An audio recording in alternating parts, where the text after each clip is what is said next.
I'm a narcissist. Original cartoon came out in 1937, and very evidently so.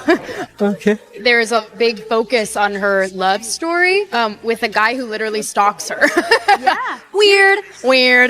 And then it became like, I will elbow everyone out of the way to play the part. That people will assume is a love story just because, like, we cast a guy in the movie, right. Andrew Burnap. All of Andrew's scenes could get cut. Who knows? It's Hollywood, baby. I say, if I'm going to stand there 18 hours in a dress of an iconic Disney princess, I deserve to be paid for every hour that it is streamed online. And we absolutely wrote a Snow White that is not going to be saved by the prince. She's not going to be saved by the prince, and she's not going to be dreaming about true love. She's dreaming about becoming the leader she knows she can be. Fans have been speculating about the fate of the Daily Wire's version of Brett Cooper's show following her departure, especially with no official announcement to clarify the situation. Rumors suggest the project is still in motion, and recent comments from Daily Wire CEO Jeremy Boring have only fueled the discussion. Boring mentioned that Brett was sent to acting lessons, which some believe indicates the company had bigger plans for her within the Daily Wire before her exit. This revelation has left many wondering whether she was being prepared for something beyond her original role. As fans rally behind the Daily Wire's take, one thing is certain: Rachel Zegler might not be thrilled about it. So how did we get here? What's really happening behind the scenes? And is Disney's Snow White doomed before it even hits theaters? Boring's remarks came during a discussion on Brett Cooper's development at the Daily Wire, where he revealed they had invested in her acting training. This has led to speculation that the company was preparing her for long-term success in entertainment, possibly through a scripted show. Source from the Daily Wire that gave him an inside scoop on the fact that the Daily Wire is pushing Brett Cooper out. Rumors are mostly true. And it's not just that the Daily Wire is pushing out Brett Cooper. It's actually that Brett Cooper is under one of these contracts that has her basically tied to secrecy and silence, because now that they're terminating her contract, their arbitration clauses are coming into play. So she is in a secret court of arbitration, not a public court, where she is under NDA and can't say anything about it while they spin whatever narrative they want about it. The mention of Brett Cooper's acting lessons raises an intriguing question. Was the Daily Wire actively grooming her for a larger role in scripted content? If so, it suggests they had long-term ambitions for her beyond commentary. Now, with her departure, fans are left wondering whether the project will continue with a new face or if it has been shelved entirely. While no official confirmation has been given, the fact that the Daily Wire invested in her development indicates they saw potential beyond her usual role. The big question now is whether the project is still moving forward, and if so, who might step in to lead it? As more details emerge, it will be interesting to see how the Daily Wire addresses these speculations. Will the show go on without Brett, or was it always designed specifically for her? Let us know your thoughts in the comments. And welcome to the Brett Cooper Show. I am so happy that you guys found me over here on this new channel. I am so excited to start this new chapter with you guys. We have been hard at work behind the scenes, literally boots on the ground, me and my 80-year-old neighborhood grandpa putting shiplap up on the ceilings to cover up my 90s popcorn ceilings that I thought you guys would not find aesthetically pleasing on a set. We're literally in a room at my house. We put this all together. Anyway, I am so excited to bring this new show to you and show you guys what we have been working on. So my goal with this new show is to foster understanding, to go deeper and extract substance in the stories and issues that matter most to us, the issues that impact us on a daily personal basis. Rachel Zegler may have thought she was a definitive Snow White, but recent developments have completely shifted the spotlight.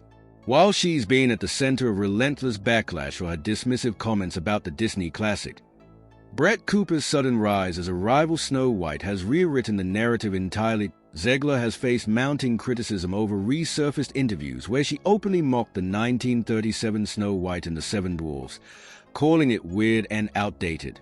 Her claims that Prince Charming was a stalker and that her version would reject the traditional fairy tale themes alienated many longtime Disney fans. Things only worsened when it was revealed that Disney's live-action Snow White would replace the Seven Dwarfs with a diverse group of magical bandits, a move that even Hollywood insiders found baffling amid the controversy.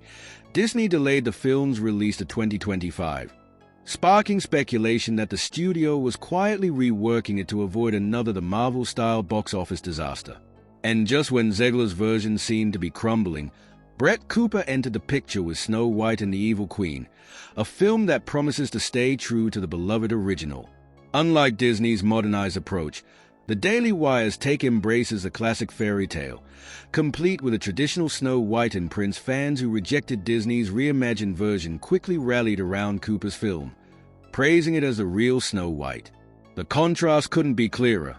While Zegler's project is plagued by delays and controversy, Cooper's adaptation is being celebrated as a return to storytelling that respects its source material. However, Cooper's rise hasn't been without its own drama. Behind the scenes, she abruptly left her show the comments section on the Daily Wire, sparking rumors of a bitter split.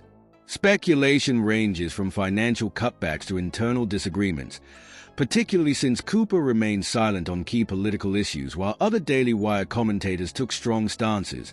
With both versions of Snow White at the center of heated debate, one question remains. Will audiences embrace Disney's controversial reimagining? Or will Brett Cooper's faithful adaptation be the one that wins hearts? Let us know your thoughts in the comments. Cooper has announced her exit from the Daily Wire. Listen, just from the very beginning, obviously everyone kind of knows the backstory. Last couple of weeks, there's just been some rumors floating around. Some people thought the rumors were ridiculous that she was leaving. Other people were saying that there was a lot of friction that was happening in the background at the Daily Wire. What we know for a fact is that Brett Cooper did in fact announce her exit from the Daily Wire on Tuesday. While I was on a plane over to London, I had no Wi-Fi, so I landed and it was just an explosion of text messages. And, you know, I think because the exit came after there were so many rumors floating, people then assumed that all of the rumors were true.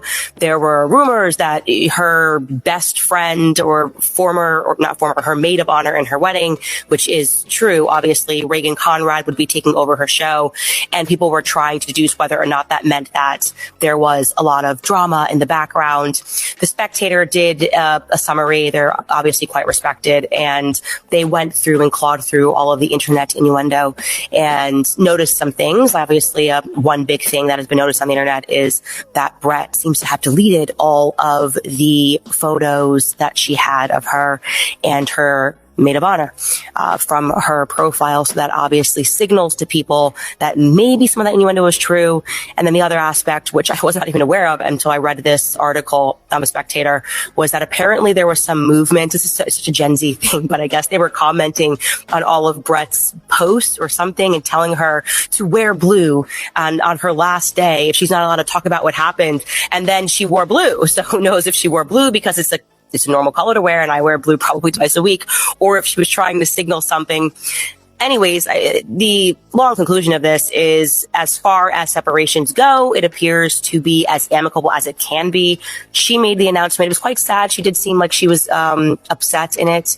And then it kind of cut to Jeremy Boring, the CEO. He said nice things about her. And unless she wants to contribute something else or he wants to contribute something else, I don't think there's any reason to look further into it because everybody is moving on in their lives. And that gets into the next point. Everyone's like, what will happen to Brett Cooper? Brett Cooper is going to be absolutely fine. I mean, beyond fine. Frankly, by the time I hit the ground, I must have had, and I am not kidding, 25 messages from people from all walks of my life asking me, can I have a contact with Brett Cooper? I'm talking about people that want to do her book, people that want to sign her for a show, people that want her to sign her for speeches. But the broader conversation that's going to be really interesting, and I think this is, like, again, it's broader, so it's not even specifically about Daily Wire, but people are kind of debating, you know, if this is what the Daily Wire is doing, and it looks like it perhaps is. And if I'm speaking wrongly here, we're going to find out shortly, obviously. But if we are having this former or this maid of honor take over her show, is that going to work? And that is really interesting because, you know, podcasting is a unique space. It is very personal.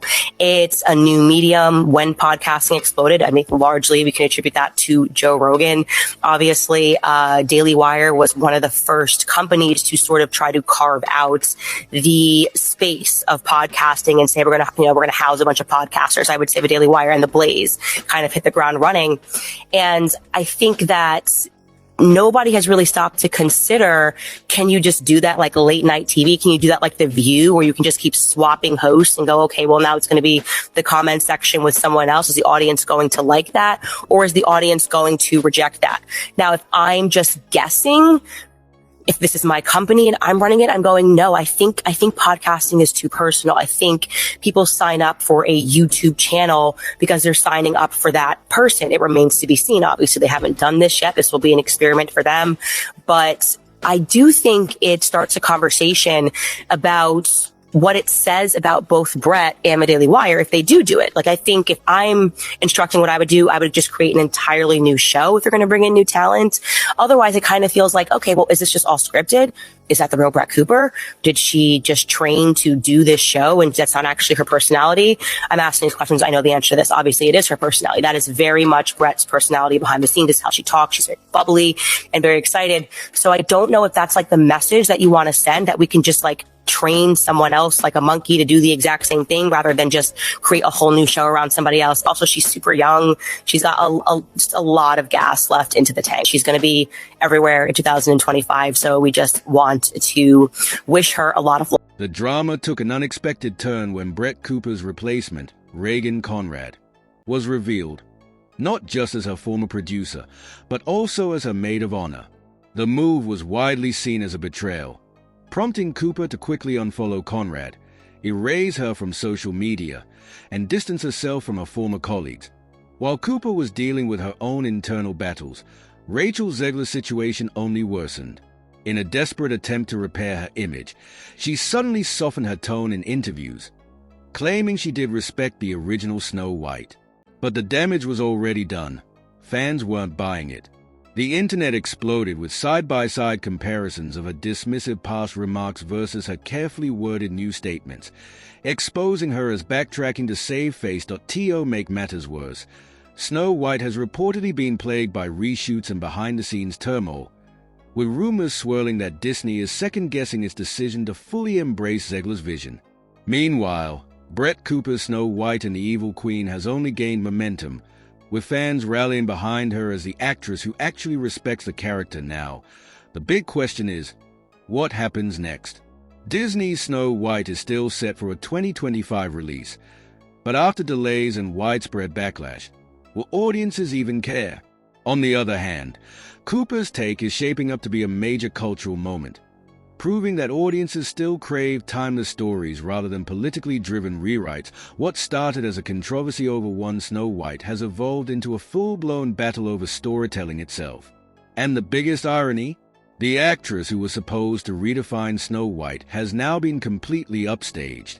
Whether Rachel Zegler likes it or not, the real Snow White conversation is no longer about her. It's about Brett Cooper. I mean, it's an amazing feat that people are able to accomplish in animation. So many talented people go into these movies and do the best work in the world. And I really do encourage everyone to sit through the credits. The credits of animated movies are long, but for good reason. The amount of people who just work in the shading department and the shadows, and it is an amazing accomplishment for so many people.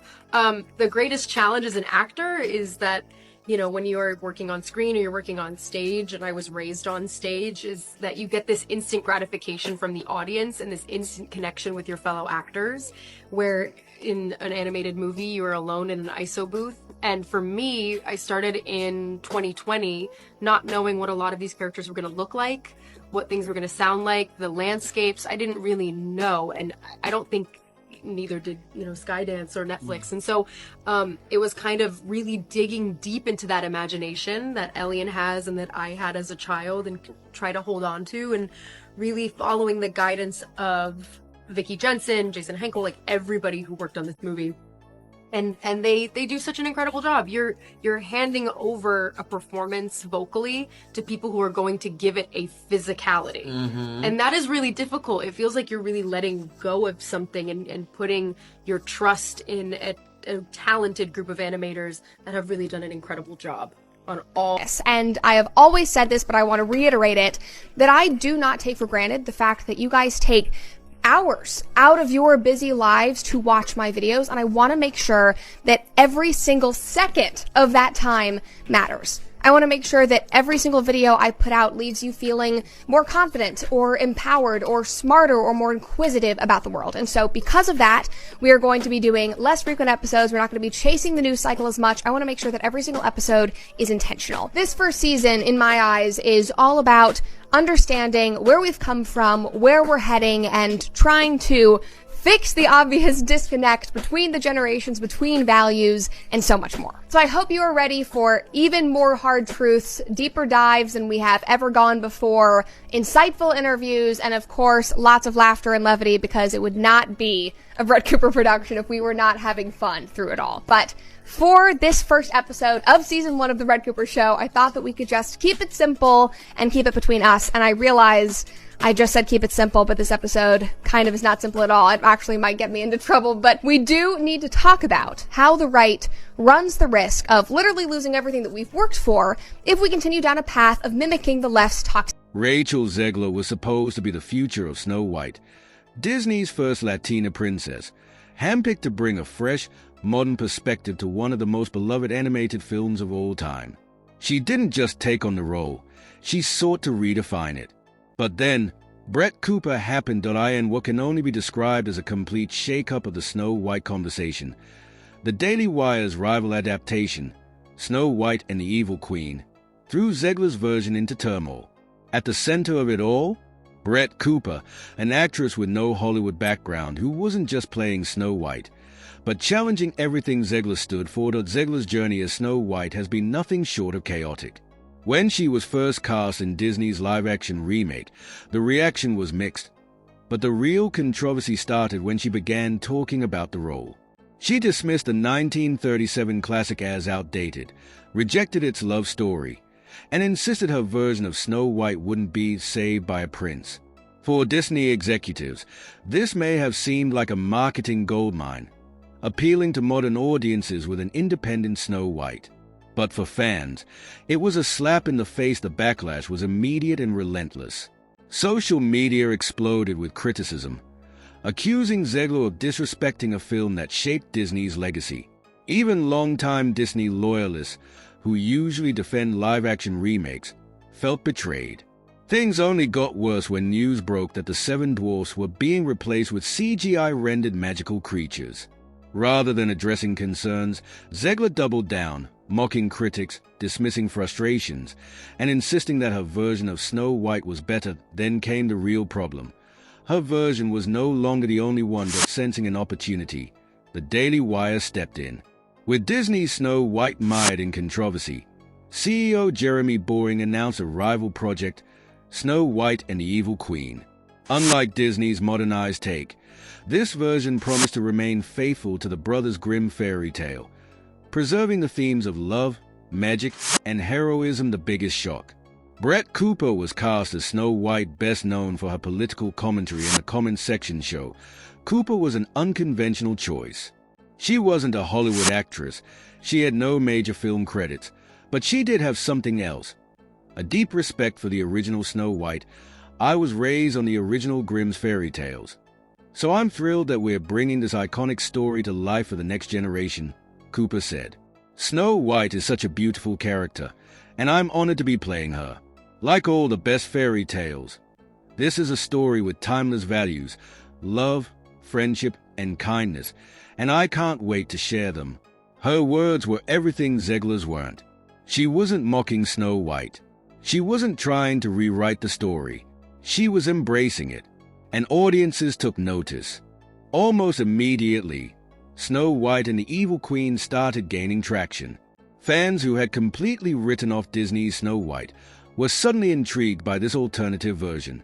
Social media flooded with comments. I didn't care about Snow White at all until I saw Brett Cooper's version. Now I need to see it. Brett Cooper's Snow White is the only one that respects the original. Rachel Zegler ruined hers. Zegler made fun of Snow White and now wants us to support it. No thanks. And just like that, the conversation shifted. Rachel Zegler, once positioned as a face of Disney's progressive push, was being overshadowed by an actress who wasn't even part of Hollywood's inner circle. That's when Zegler did something no one expected. She started backtracking for months. She had doubled down on her anti-traditional Snow White stance. But as Brett Cooper's version gained momentum, her tone suddenly changed. In a Variety interview, she unexpectedly called the 1937 classic iconic, acknowledged its dedicated fan base, and insisted she had always been a huge fan of Disney animation. "The cartoon is so beloved," Zegler said. "It was the first feature-length animated film. It won honorary Oscars. And all these amazing things that happened for that film are the reason that you and I get to sit here today." Wait a second. Was this the same Rachel Zegler who, just months ago, dismissed the movie as outdated? The same actress who mocked Snow White's love story and the role of the prince? Fans weren't fooled. Her comments reeked of desperation. A last-ditch effort to win back the audience she had alienated, and the timing. A little too convenient. The moment Brett Cooper's Snow White started gaining traction, Zegler suddenly respected the original again. Social media wasn't buying it. Zegler is only changing her tune because she knows Brett Cooper's version is better. She trashed Snow White for months. Now she loves it? Fake. Brett Cooper's movie isn't even out yet, and it's already making Zegler panic. The backlash was so intense that even Disney seemed to step in. With Snow White needing over $300 million to break even, they couldn't afford for their lead actress to be a liability. But was it too late? Disney's Snow White is set to release in March 2025, but with controversy still swirling around the film, the road ahead looks rocky. Meanwhile, Snow White and the Evil Queen continues to gain momentum, with fans rallying behind a version that actually respects the fairy tale's origins. Zegler's attempts at damage control may have come too late. Her sudden flip-flop on Snow White has only further alienated audiences. And with Brett Cooper's version drawing more attention, the conversation is shifting away from Zegler entirely. The real question now: will audiences embrace Disney's Snow White, or will they reject it in favor of a version that actually honors the original? And if Snow White and the Evil Queen outperforms expectations, what does that mean for Hollywood's endless cycle of rewrites? One thing is certain: Rachel Zegler may have thought she was redefining Snow White, but Brett Cooper just rewrote the entire conversation. And for the first time, Zegler isn't the one in control. Are you Team Zegler or Team Cooper? Drop a comment and let us know what you think.